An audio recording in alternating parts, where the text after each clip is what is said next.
Dr Faya Milimolo n'a à laver les pieds du général pour qu'il puisse avoir un poste de responsabilité. C'est pas parce que c'est laver les pieds. Laver les pieds, boire même de l'eau de ça pour qu'il puisse bénéficier d'un poste de responsabilité. Ça c'est trop dit.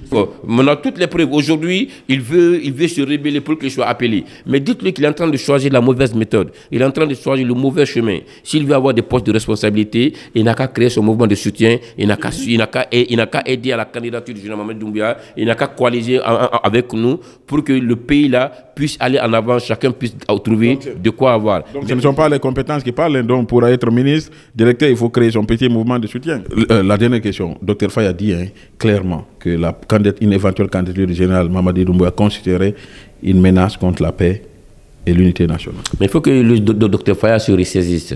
Parce que nous connaissons l'histoire de tout un chacun dans ce pays. Dr Faya a tout fait pour être ministre, ça n'a pas marché. Est-ce que vous avez les preuves? Parce que ne profitez pas de ce plateau pour faire des accusations fortuites.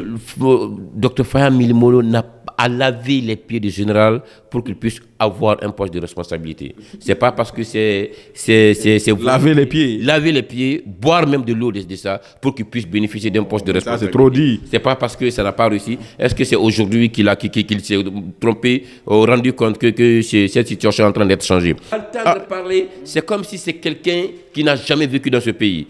Qu'est-ce qui n'a pas été fait au temps d'Alpha Condé ici? Dr Faya était toujours dans les petits couloirs d'Alpha Condé. Il est même allé tomber une fois dans les jardins là-bas pour ne pas qu'il soit vu. Vous avez les preuves? Donc, maintenant, toutes les preuves. Aujourd'hui, il veut se rebeller pour qu'il soit appelé. Mais dites-lui qu'il est en train de choisir la mauvaise méthode. Il est en train de choisir le mauvais chemin. S'il veut avoir des postes de responsabilité, il n'a qu'à créer son mouvement de soutien. Il n'a qu'à aider à la candidature du général Mamadi Doumbouya. Il n'a qu'à coaliser avec nous pour que le pays là puisse aller en avant, chacun puisse trouver de quoi avoir. Donc ce ne sont pas les compétences qui parlent, donc pour être ministre, directeur, il faut créer son petit mouvement de soutien. Non, mais parce que c'était pas parce que tu vas aller critiquer quand il dit aujourd'hui c'est une menace pour la paix. De son opinion, il a donné, respectez son opinion. Mais quelle menace? Il a quelle preuve que la candidature du général Mamadi Doumbouya est une menace pour la paix? La candidature d'Alpha Condé n'a pas été une menace pour la paix ici. La Guinée n'est pas allée en guerre. La candidature de Lansana Conté pour un troisième mandat n'a pas été une menace pour la paix. La Guinée n'a pas été en guerre. La candidature prolongée de Ahmed Sékou Touré n'a pas été une menace pour la paix. Pourquoi il dit aujourd'hui que la candidature du général Mamadi est une menace pour la paix?